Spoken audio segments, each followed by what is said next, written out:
Before we get started here, I just wanted to let the YouTube algorithm know that I am a fully licensed medical grower in Canada, where it is fully legal. I have paperwork to back it up. Everything I do is 100% within the law of my country. And this is for documentation and entertainment purposes only. Hi everybody, CANNABEARD Grows here. How the heck are you doing? I hope you're well. Today on Friday Night Gardening, I got a quandary. I'm stuck at a crossroads of what to do, and that's where you come in handy. I'd actually like your help. I'm sitting at a crossroad. As I said, there's two directions I can take the channel in right now. I've got two paths. The first path is stay on target, continue growing, change nothing. Plant some new seeds. I got some new seeds right here in a second. I'll show you that I plan on planting. I have also got a breeding project, as it were. I've got 3 plants in a tent right now that are all clones from the same plant, and I'm gonna spray one of them with colloidal silver and then flip them and get some feminized seeds out of it, because I just can't get any more. The seed bank that sold those specific seeds, I'm talking about Cherry Kush CBD, by the way. It's a 1-to-1 strain. It's about 50% CBD, 50% THC. It's absolutely a wonderful strain, but I can't get it anymore. And I planted my last plant, but I was smart enough to take some clones. Long story short, I've got a cloning project that's a breeding project going on in a small tent on the other side of this room. I've got the 5x5 here currently empty. I was planning on putting new seeds in here. That's path 1. Path 2 over here is wait on the new seeds for a little bit. Maybe even use this 5x5 tent as the breeding tent. I need a little bit more space than that little 2x4 tent is going to provide for my proper breeding project. And I would have to stuff that tent into my bedroom, because I got no room in here for it. I've got another project going in here very soon, and I just don't have room for it. So either I delay my project until I'm done breeding, or I delay the current grow here until I'm done breeding. Editor Beard here. I just realized as I'm talking about the pros and the cons about the 2 different path choices I have for growing right now, one of the other main reasons that potentially focusing on just the seed project might be a better idea is because while that's happening, there's going to be pollen in the house, cannabis pollen in the house, which could potentially affect the other grows. So not only is it an overcrowding issue with just not enough room and tents and space in my small house, it's also a contamination issue with potentially impregnating other strains that I have going on in the background in other rooms. There's methods to mitigate that as much as possible, but the possibility is there on the one side, whereas it's not on the other. So those are the 2 paths I got. I can either stay on target or focus on the breeding for a minute and just finish that off. I have enough supply. That's one of the sort of deciding factors in this is, are you growing for need? Right now, I just harvested. I've got a big harvest coming up outside, and I've got a little bit of leftovers from last harvest. I'm in an okay position right now. I'm not starving for cannabis. I'm doing okay. I could stay the course and focus on this breeding if I wanted to, and not run out of weed by the time I start growing and have to refresh. At least I hope so. So yeah, let me know in the comments below. I'll put up a poll on the channel here in the community section, so you can vote that way, and you can also just vote by commenting in the comment sections and let me know what I should do. I don't know, man. I'm leaning towards the breeding thing myself and just focusing on it and getting it done and dealt with and doing that. As I said, I've got enough backup, but I don't know. I'm also like super excited to grow these new seeds. Hold on a second. Let's grab those things and I'll show you what I'm talking about. Oh, they're right here in my pocket. Look at that. So, thank you very much to Jeff09, part of the community at large. He's seen me on every Sunday. We do this thing called the Sunday Session on Twitch, and streaming it on YouTube here, where me and the wife wake up, I drink coffee, she drinks whatever, and we wake and bake on Sunday and chat with the community and do this little thing and show off some of the community pictures. One of the community pictures that I've been drooling over for months has been Jeep Mad's jelly donuts from Humboldt Seeds. Well, Jeff09 sent me some jelly donut seeds. He had some. There's 3 beans in here. 3 beans. That's enough to not only grow 2, but breed 1. and he had sent me some Blue Dream from Butterbean Seeds. You can get these at my favorite bank, Coastal Mary Seeds. You can use my little name thing here as a discount code. Save yourself 25% off of Coastal Mary Seeds. Thank you, Jeff09, for these freaking amazing genetics. So I'm really excited to grow these. I'm super excited. A jelly donut is fucking out of this world. It really is. And while we're at this moment, hey, why don't you take a second and hit that like button? I'd really appreciate it. The channel would really appreciate it. The stupid algorithms, I mean, fuck the algorithms, but they would appreciate it. It sort of shows that this channel is good. If you like the channel, please like the shows. Like each video if you like it. I appreciate that if you do. And subscribe if you're not already. And if you do those things, thank you very much. We're going to go outside. We're going to take a look at the outdoors. We're going to look at making some... I got tea brewing. I got a compost tea brewing right now for everything.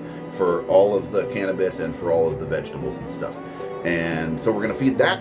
And then we're going to take a look at the clones.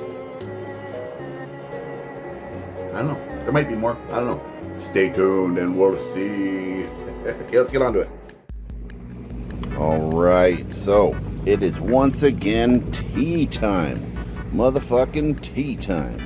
So this is a combination of a little bit of this stuff, the Frankia Bloom. I put a little bit of a couple scoops of this in with some worm castings and molasses.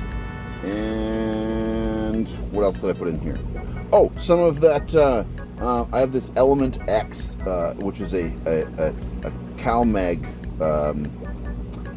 calcium magnesium supplement. It's an organic thing, so I put a little bit of that in there too. And yeah. Oh, and some microbes. And I had some microbes. Pardon me. And that's it. Looking good, looking good. So we're going to feed this to the cannabis and all the vegetables and all that kind of such. So just grab your thing, dunk it in until it's full, and off we go. Now, it rained last night pretty darn good up until this morning. So these plants aren't extremely thirsty by any means this morning, but hey, some tea is a good thing. I hear you, ladies. I hear you.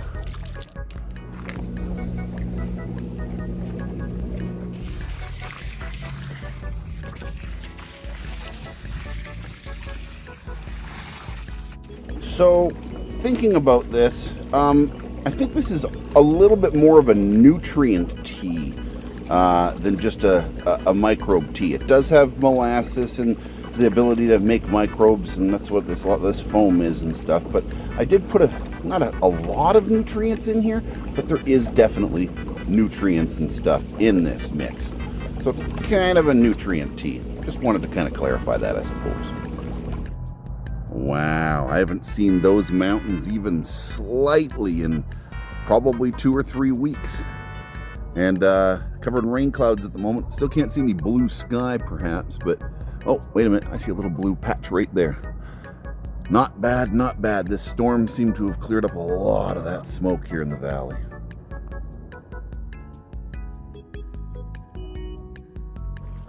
All right, we're starting the little pre-flower. Oh, that's so good, so good. So this is the peanut butter breath here right in front of me. Looking not bad, looking a little bit better. That big major defoliation and just some time has brought it back around. They were looking a little funky there for a bit. They still look a little funny. They're shorter, they're bushier, and they're just not as big as usually. I'm blaming all that smoke, although you can see some blue sky for the first time in months out here. That is freaking awesome, man. It has been, I haven't seen that mountain in a month. Easy. It's been just nonstop fire smoke here. So I'm grateful to have that have been lightening up a bit. Yeah, we got pre-flower everywhere here in these 2 peanut butter breaths, looking mighty good, I guess, considering they're not looking that good. Speaking of not looking that good, we got a little guy here. Uh-oh, some grasshoppers or something were eating some leaves. Something was eating something there. Okay, no bugs or anything that I see, but yeah, just see some little bit of chewing. Something ate something. Yeah, this one's really weird and bushy. Look at this. This is the mango kush. I mean, it looks all right. Hello, chickens. I hear you. I hear you. I'll come give you a treat in a second. Yeah, this mango kush is a little taller here. It's looking a little better. And then same thing, you know, they're all kind of like in this pre-flower stage right now, early flower, if you will. Yep, outdoor is looking okay. It is looking okay indeed. Ooh, and I got lots of peppers. And even more peppers. And more peppers. And more. And more. These are all these little sweet mini bells. These are pretty awesome. These are a good, sweet little eating pepper for putting into whatever you want. Mexican food, Italian food, whatever. They're sweet. They're a bell pepper, just minis. And then the tomatoes are doing pretty good. We've been harvesting them as they are ready. They're doing okay, you know. We got a couple of pretty good, almost ready paste tomatoes over here doing okay. And that's about it. And then this skinny little thing, some of you saw this in here a few times, but this was sort of like Bunny's project plant. I don't know, whatever. It was just an extra. I think this was, oh, it is. It's a Pineapple Express. I just harvested this. This is an outdoor one. Not doing as good outdoor as it did indoor, that's for sure. But you can see here, it's gonna stalk up some pretty thick buds when the time comes. All right, cool. Let's go inside.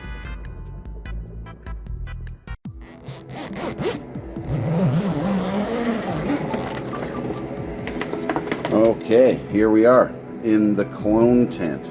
They're looking a lot healthier.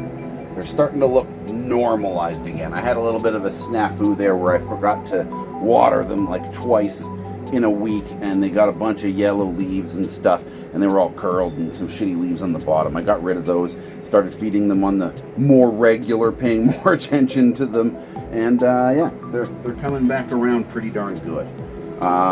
So we're gonna have to pick one soon and start spraying it with colloidal silver so that it starts to flip. I'm gonna have to move it to a different tent, or depending on how I end up, you guys end up voting, I might end up keeping the the pollen donor in this tent to start with, and flipping the light cycle a little bit early so that this thing will be producing pollen, and in the full throes of producing pollen by the time these catch up and start getting into flower. Because if I do it all at the same time, is what happens is the two ladies will be ready for pollen, but this thing's barely getting into pollen production. The pollen production seems to take almost a little bit longer than the flower, because then you want enough time for the seeds to develop properly. So in an ideal world, it would be a little bit better to have the pollen just a little bit ahead of the females for the seeds. That's the plan anyway. Speaking of plans, I got to put a little bit more earthworm castings as some top dressing on the top of these, and then I've got some of that compost tea right there, and we're gonna feed everybody that. So let's do that.